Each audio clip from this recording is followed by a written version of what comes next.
Okay, we'll get started. We'd like to welcome Justin Thomas into the interview room. He is making his fourth career start at the Wyndham Championship, his first since 2016.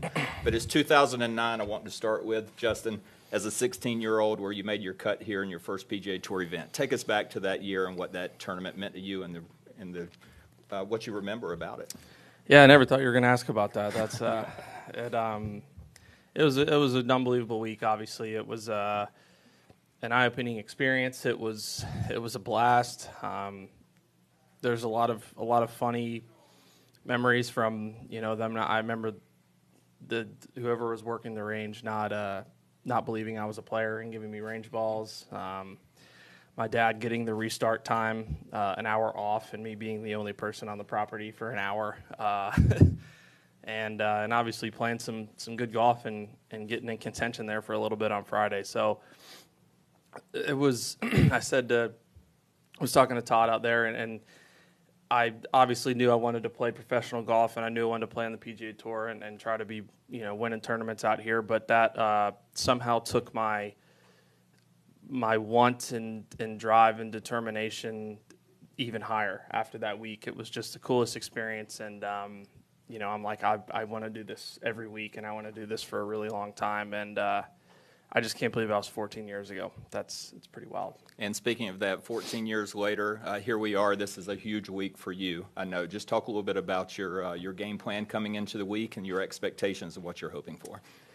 Yeah, I mean, expectations. I don't necessarily have anything in particular. I mean, I know I'm really, really close to playing some really, really good golf, and the reality is, I need to play well this week to give that an opportunity to come out. And that's the unfortunate but also realistic part of where I'm at right now. And I'm excited. I think it's an unbelievable opportunity. It's I'm enjoying it. I mean, this is I think it's great for the Wyndham. I mean, there's plenty of guys here that some big names that are going to give this tournament kind of some of the credit it deserves, I feel like, on a great golf course. And I'm just going to go out and play the best that I can and try to see if we can get in contention to try to win a golf tournament and see if we can get on a little run to end the season.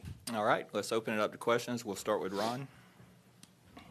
Justin, I heard you say outside that you're embracing this. Can you just explain? I mean, it would be easy to fight it, I guess. But how are you embracing it? Well, I think I've learned. I'm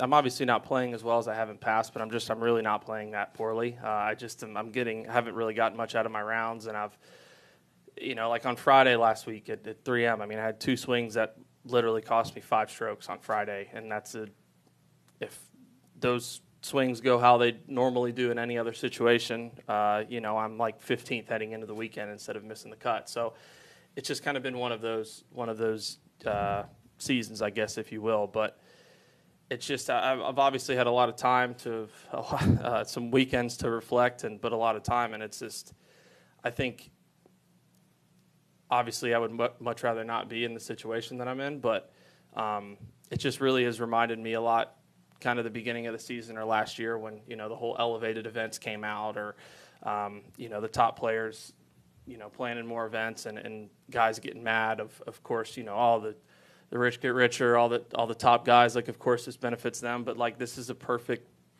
golf. Like what is happening this year? It happens every single year. Someone of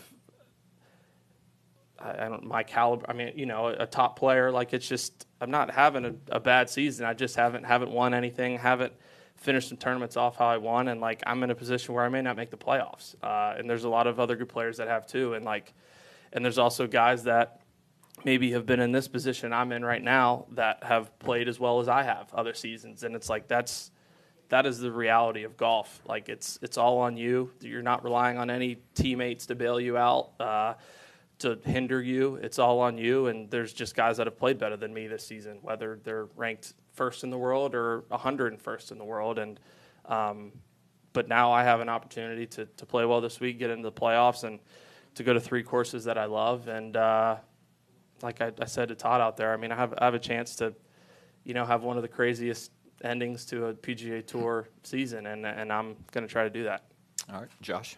Justin, what's your reaction to the tour's announcement about 30 minutes ago that Tiger is now a player director, as well as the decision that no kind of new measures will be taken as it relates to the framework without the approval of the players?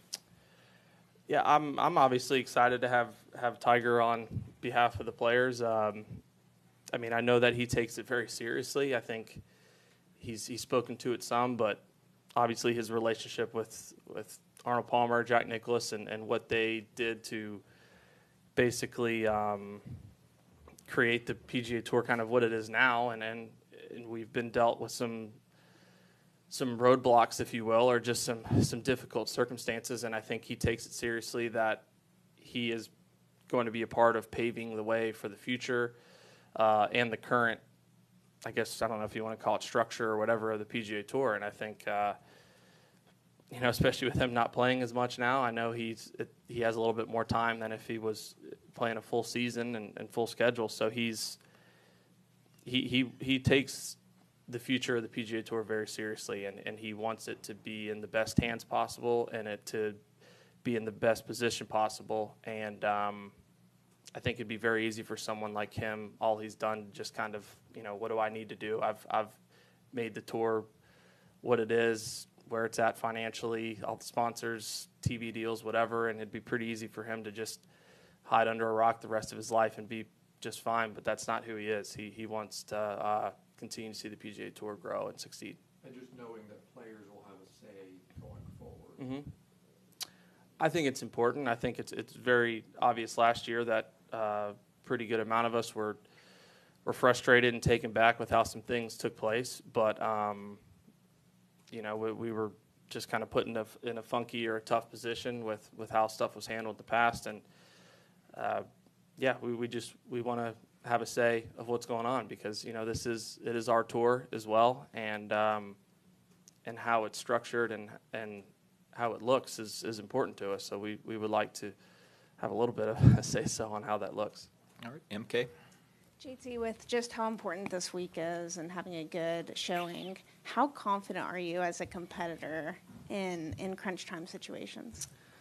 I'm very confident. I am. I mean, it's different than trying to win a tournament or making a putt for a Ryder Cup, a President's Cup, whatever it may be. But it's still that same feeling. I mean, I was and am so excited to be playing this week. I mean, like I said, it's just it's a cool opportunity. It's a great opportunity for me. And I've been in the right frame of mind, I feel like, for the last kind of month or so. I've been in a lot better headspace of just a feeling like really good things are coming. I'm not as much expecting or saying, when's this going to be over, when it's just making it not as big of a deal as it is, and just understanding that just haven't been scoring and doing what I have in past, and know that any week, just one shot, one round, one tournament could flip it, and then a month nobody's talking about it anymore. So I just I'm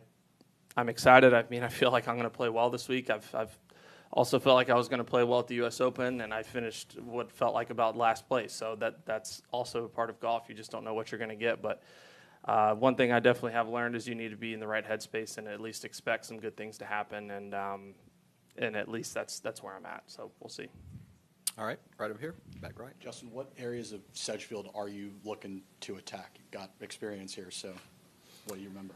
Yeah, I really do like this. I love this golf course. I think it's very old school. It has some similarities or feels of probably more so just because of the grass, but of like a Memphis or an Eastlake, two places that I love and I've played well. But if you hit the fairways, you can make a lot of birdies out here. But if you miss the fairways, you're grinding. I mean, Bermuda rough is just no joke. The greens are very tough to hold out of the rough. The greens are so good. I mean, I just went and putted for probably 45 minutes or an hour, and I quickly remembered when I first played here they were bent, and then when they changed to Bermuda, that they just almost had a whole new feel to them. And you have to have control of your ball, leaving it in the right spots on the greens, on your approach shots. And if you get out of position, don't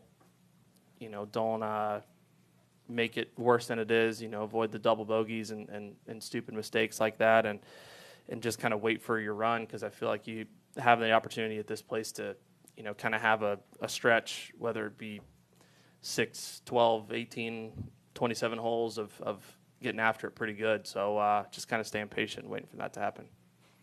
All right, a couple more. Anything else? All right, actually that does it. JT, thanks for your time. Best of luck this week.